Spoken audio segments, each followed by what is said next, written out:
Hello साथियों, फिर से एक बार आपका स्वागत है एग्ज़ामगढ़ यूट्यूब चैनल पर। उम्मीद करते हैं आप लोगों की पढ़ाई अच्छी चल रही होगी और आप स्वस्थ होंगे। साथियों, आज हम ऐसे क्वेश्चन को डिस्कस करेंगे जो एग्ज़ाम में कई बार पूछे गए हैं और बार बार रिपीट होते हैं।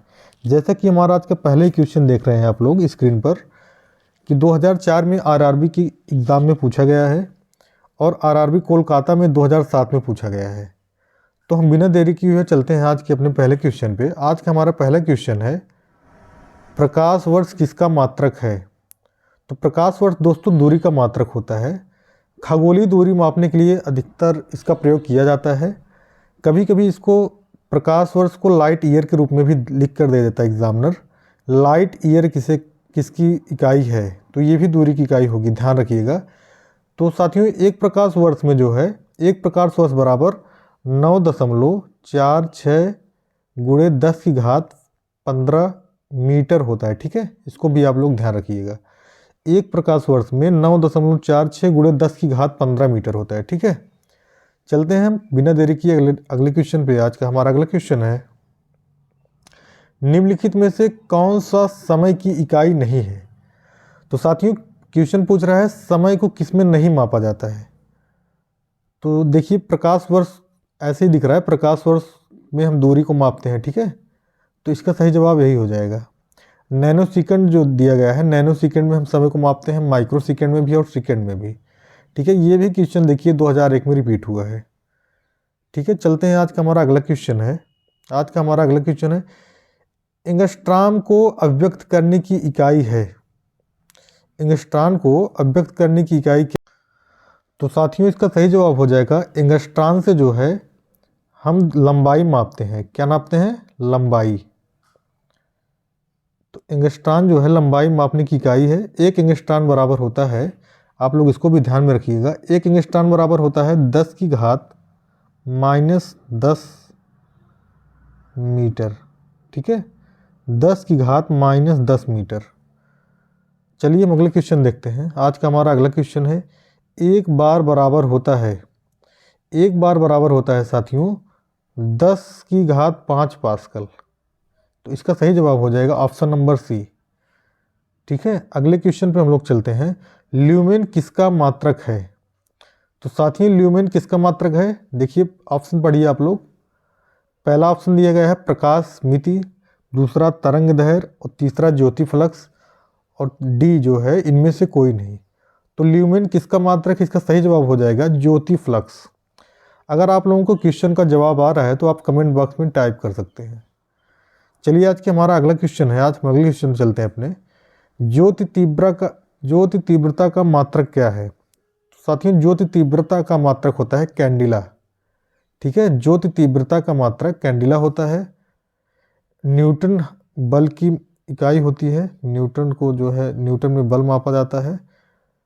तो अब हम चलते हैं अगले क्वेश्चन पे। आज का हमारा अगला क्वेश्चन है, देखिए क्वेश्चन को घुमा दिया है। ठीक है, इसके पहले हम लोगों ने पढ़ा कि ज्योति तीव्रता किसकी इकाई है, तो कैंडिला की थी। यहाँ दे दिया है कैंडिला किसका मात्रक है, उसी क्वेश्चन को रिपीट कर दिया है घुमाकर। तो इसका भी सही जवाब हो जाएगा ज्योति तीव्रता की। किसकी? ज्योति तीव्रता की इकाई हो जाएगी। नेक्स्ट क्वेश्चन देखते हैं, श्यानता की एसआई इकाई क्या है? तो श्यानता की इकाई देखते हैं हम लोग। श्यानता की इकाई जो है पॉइजली है। क्या है? पॉइजली। ऑप्शन नंबर सी इसका हो जाएगा। बात आई है श्यानता की, तो श्यानता के बारे में हम लोग जान लेते हैं, श्यान बल क्या होता है।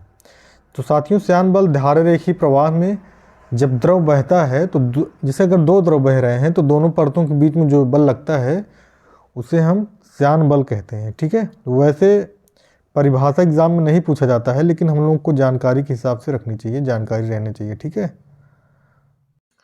आज का हमारा अगला क्वेश्चन है, 1 किलोवाट घंटा किसकी इकाई है? तो किलोवाट घंटा जो है साथियों ऊर्जा की इकाई होती है।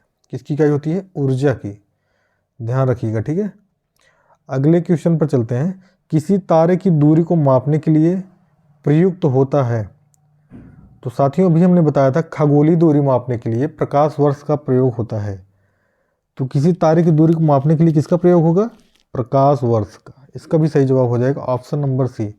साथियों देखिए, असिस्टेंट एएसएम में आया है, देखिए असिस्टेंट स्टेशन मास्टर में आरआरबी बेंगलोर में पूछा गया है। तो जितने भी क्वेश्चन हम लोग डिस्कस कर रहे हैं किसी न किसी एग्ज़ाम में पिछली बार आ चुके हैं और क्वेश्चन एग्ज़ाम में ज़रूर रिपीट होते हैं, इसलिए आप सारे क्वेश्चन को बहुत ध्यान से पढ़िएगा। न्यूटन के गति के प्रथम नियम से किस राशि की परिभाषा मिलती है? तो साथियों, न्यूटन के गति के प्रथम नियम से जड़त्व की परिभाषा मिलती है। ये आरआरबी के एग्ज़ाम में आया था, तो साथियों इसको गलत मान लिया था रेलवे ने, क्योंकि इसमें ऑप्शन में जड़त्व ऑप्शन नहीं दिया है। तो आप लोग ध्यान दीजिएगा, न्यूटन के गति के प्रथम नियम से जड़त्व की परिभाषा निकलती है। ठीक है, किसी भी स्थिर या गतिशील वस्तु की स्थिति, किसी भी स्थिर या गतिशील वस्तु की स्थिति और दिशा में तब तक कोई परिवर्तन नहीं होता जब तक उस पर कोई बल सक्रिय न हो। यह भी न्यूटन के गति के प्रथम नियम पर आधारित है, इसे ही हम जड़त्व बोलते हैं। ठीक है, अगर कोई वस्तु है चल रही है तो जब तक हम उस पर कोई अपना बाह्य बल नहीं लगाएंगे तब तक उसके गति में कोई परिवर्तन नहीं होगा। ये हमें न्यूटन की गति का प्रथम नियम बताता है। ठीक है, अगला देखते हैं हम लोग, एक वस्तु के जड़त्व की प्रत्यक्ष निर्भरता है। एक वस्तु के जड़त्व की प्रत्यक्ष निर्भरता है। तो साथियों इसका सही जवाब हो जाएगा ऑप्शन नंबर ए, द्रव्यमान। एक वस्तु के जड़त्व की प्रत्यक्ष निर्भरता जो है द्रव्यमान पर निर्भर करती है। नेक्स्ट चलते हैं हम लोग, जड़त्व का नियम सर्वप्रथम किसने दिया था? साथियों आप लोग जानते हैं कि जड़त्व का नियम न्यूटन ने दिया था। तो न्यूटन ने जड़त्व का नियम दिया था, इसलिए कभी कभी लोगों को कन्फ्यूजन हो जाती है। तो यहाँ पे क्वेश्चन दिएगा जड़त्व का नियम सर्वप्रथम किसने दिया? तो जड़त्व का नियम सर्वप्रथम गैलीलियो ने दिया था। गैलीलियो ने दिया था। न्यूटन का नाम इसलिए आता है क्योंकि बाद में न्यूटन ने इसकी विस्तृत व्याख्या की थी, इसलिए जो है न्यूटन का नाम आता है। तो जहाँ भी जड़त्व का नियम सर्वप्रथम किसने दिया, सर्वप्रथम की बात करेगा, वहाँ हम गैलीलियो पे टिक करेंगे। ठीक है, वैसे जड़त्व का नियम न्यूटन के प्रथम नियम में है, जड़त्व का नियम। चलिए हम अगला देखते हैं। आज का हमारा अगला क्वेश्चन है, गुरुत्वाकर्षण नियमों के आविष्कारक कौन थे? तो गुरुत्वाकर्षण के नियम जो है सर आइजैक न्यूटन ने दिया था। इसका भी सही जवाब हो जाएगा ऑप्शन नंबर बी। आज का हमारा अगला क्वेश्चन है, द्रव्यमान और त्वरण का गुणनफल। द्रव्यमान और त्वरण का गुणनफल क्या होता है? तो इसका सही जवाब हो जाएगा ऑप्शन नंबर बी, बल हो जाएगा। ठीक है, अगला क्वेश्चन हमारा है, गति का प्रथम नियम की परिभाषा क्या देता है? गति की प्रथम नियम का परिभाषा क्या देता है? गति के प्रथम नियम की परिभाषा क्या देता है? तो अभी हम लोगों ने पढ़ा था जड़त्व। ठीक है, इसमें भी ऑप्शन नहीं दिया गया है, ध्यान रखिएगा आप लोग, जड़त्व। हम अगले क्वेश्चन पर चलते हैं, दाब की एसआई इकाई क्या है? तो दाब की एसआई इकाई क्या होती है साथियों? पास्कल होता है, पास्कल, ऑप्शन नंबर बी। दाब की एसआई इकाई पास्कल होती है। किसी वस्तु द्वारा विराम की अवस्था अथवा गति की अवस्था का विरोध की प्रवृत्ति को क्या कहते हैं? तो अभी हम लोगों ने पढ़ा। देखिए क्वेश्चन को बार बार किस टाइप से घुमा रहा है, आप लोग देखिए, सभी का ऑप्शन जो है जड़त्व ही हो रहा है। ठीक है, नेक्स्ट चलते हैं, आज अगले क्वेश्चन पर चलते हैं, बल गुणे विस्थापन के बराबर होता है। बल गुणे विस्थापन किसके बराबर होता है? तो कार्य के बराबर होता है। इसका सही जवाब हो जाएगा ऑप्शन नंबर डी।